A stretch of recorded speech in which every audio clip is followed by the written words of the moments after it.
I'm Vic Myers. Welcome to The Resistance.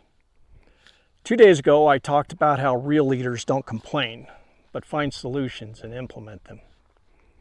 And yesterday, I talked about a path forward and promised to discuss the fear that people have around future elections, as well as some ideas for how we move forward.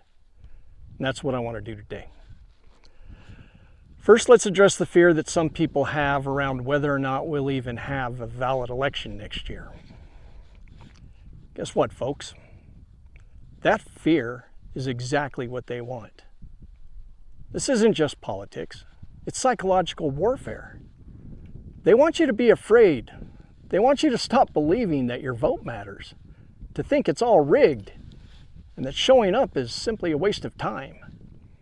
Because when people stop believing, people stop participating. And when we stop participating, democracy stops working. There's 3,143 counties in this country. Each one runs its own elections. County clerks, local volunteers, real people who count real ballots in real communities. And the Constitution makes it clear that elections are run by the states, not the federal government. Now, they don't have to rig all those counties to try and steal an election, but even rigging half of them would be a monumental task. Like trying to empty the ocean with a teaspoon.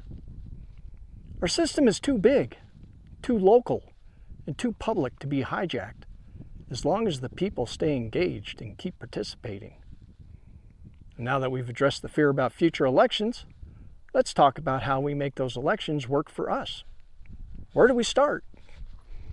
The National Party is going to do what the National Party has always done, and I reckon that's what got us here. We need to do something different. We need to build a new ground game from the bottom up, and we need to do it ourselves.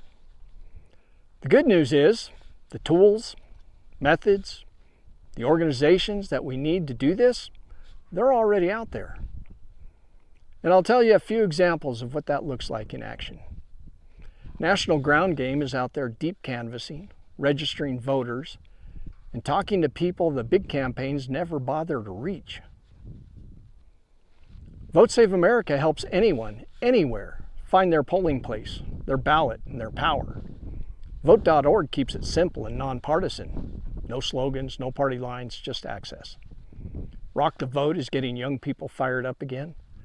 Voto Latino is empowering first-time voters and new voices in communities long ignored.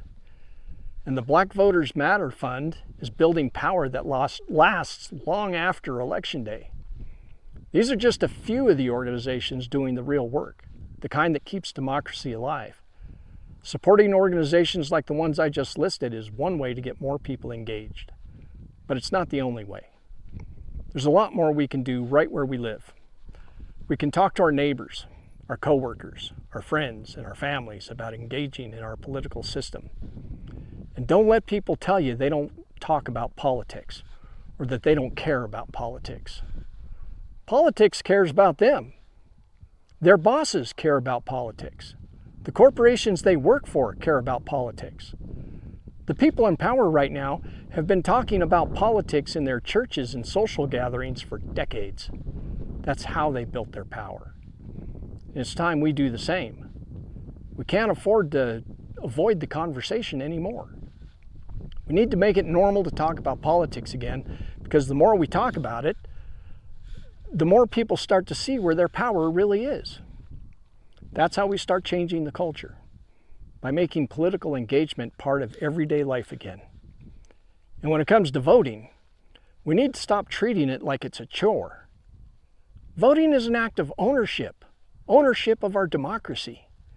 It's an act of defiance against the people who are in charge, who want you to believe that it doesn't matter.